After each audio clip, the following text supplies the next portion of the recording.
Օրվա խորհուրդը ձեզ համար հատկապես այս օրերի իրողությունների համատեքստում, երբ մի կողմից իշխանությունը պնդում է, որ խաղաղությունը հնարավոր է,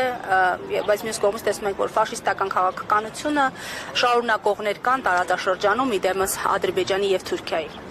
1942 թվականին այնտեղ, այն գետի մյուս ափին, կանգնած էր 18 թուրք դիվիզիա, որը սպասում էր Ստալինգրադի անկմանը, որ անցներ սահմանը եւ ոչնչացներ այն ինչ մնաց Հայաստանից եւ հայերից Կովկասում։ Եվ դրա մասին պետք է մարդիկ լավ հիշեն։ Մշակվում էին պլաններ, երկրորդ համաշխարհային պատերազմի ժամանակ Թուրքիան պլաններ ուներ ներխուժել Կովկաս եւ վերջնականապես փակել հայոց հարցը, այսինքն ոչնչացնել հայերին։ Դրա մասին մարդիկ պետք է հիշեն։ Իսկ այսօր երևի ճիշտ կլինի չխոսալ այդ մարդկանց մասին, մեր այսպես կոչված ղեկավարության մասին, այսօր հաղթանակի օր է, ոչ թե պարտության եւ դավաճանության օր է, սա մի քիչ ուրիշ ժանր է։ Այսօր մենք տոնում ենք մեր ընդհանուր հաղթանակը հայ ժողովրդի, ռուս ժողովրդի, սովետական միության բոլոր ժողովուրդների եւ մեր դաշնակիցների, Անգլիայի եւ Միացյալ Նահանգների հաղթանակը, որտեղ սովետական միությունը ահռելի եւ գերիշխող դեր կատարեց, 27 միլիոն զոհ տվեց եւ կոտրեց փաստորեն Հիտլերի եւ նացիստական Գերմանիայի ողնաշարը։ Դա այն օրն էր, երբ որոշվեց Հայաստանի ապագան, հայ ժողովրդի ապագան։ Եվ հայ ժողովուրդը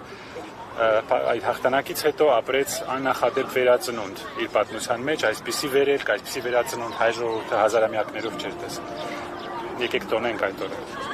Խաչկյան, այդ օրը տոնելու համար Փաշինյանը շրջադարձ արեց նաև Ռուսաստան, հիմա այնտեղ մասնակցելու է հաղթական շքերթին, հաղթանակի շքերթին, ինչ որ բան կփոխի Փաշինյանի այցը Մոսկվա։ Պարզ է, որ նա փորձում է հետ ճանապարհ գտնել,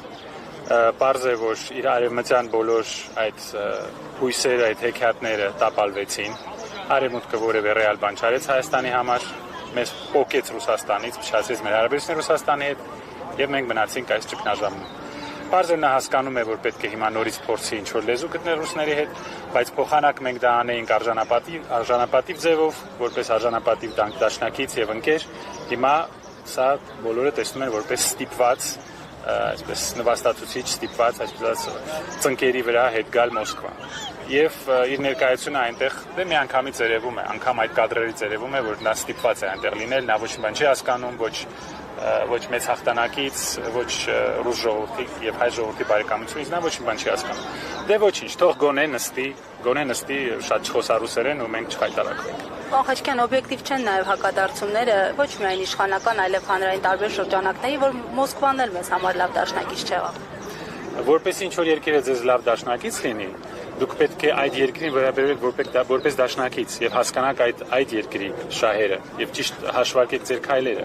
Երբ որ մենք հիանում ենք այն բանով, որ Իսրայելի համար Միացյալ Նահանգները հիանալի դաշնակից են, օրինակ հանդուրժում են 60,000 պաղեստինցիների ցեղասպանությունը եւ ասում են, որ մենք մաքրելու ենք Պաղեստինը։ Իսրայելը երբևիցե չի բանտարկել Միացյալ Նահանգների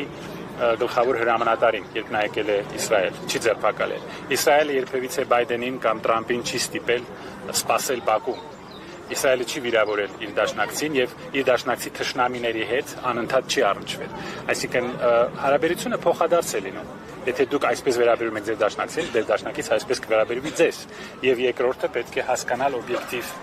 իրականությունը։ Ռուսաստանը 30 երկրի հետ պատերազմ է մղում եւ հաղթում։ 30 երկրի դեմ։ Ռուսաստանը ծանր վիճակում է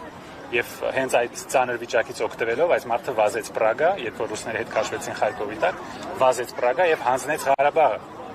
Իր կողքը նստած էր մեր շատ սիրելի արևմտյան հասարակության ամենակարկառուն երկրներից մեկը, Մակրոնը։ Այսինքն նրանք հանձնեցին մեր ժողովուրդը, տեսնելով, որ Ռուսաստանը հետ է քաշվում, թուլանում։ Դաշնակից ունենալը դա այնպեսի բան է, որ դուք էլ պետք է դաշնակից լինեք ձեր դաշնակցի համար եւ դուք երբ որ հանձնում եք ձեր սեփական ժողովրդին, դուք մի մեղադրեք ձեր դաշնակցին, որ նա ձեր տեղը չկռվեց։ Հասկանալի։ Շնորհակալ եմ։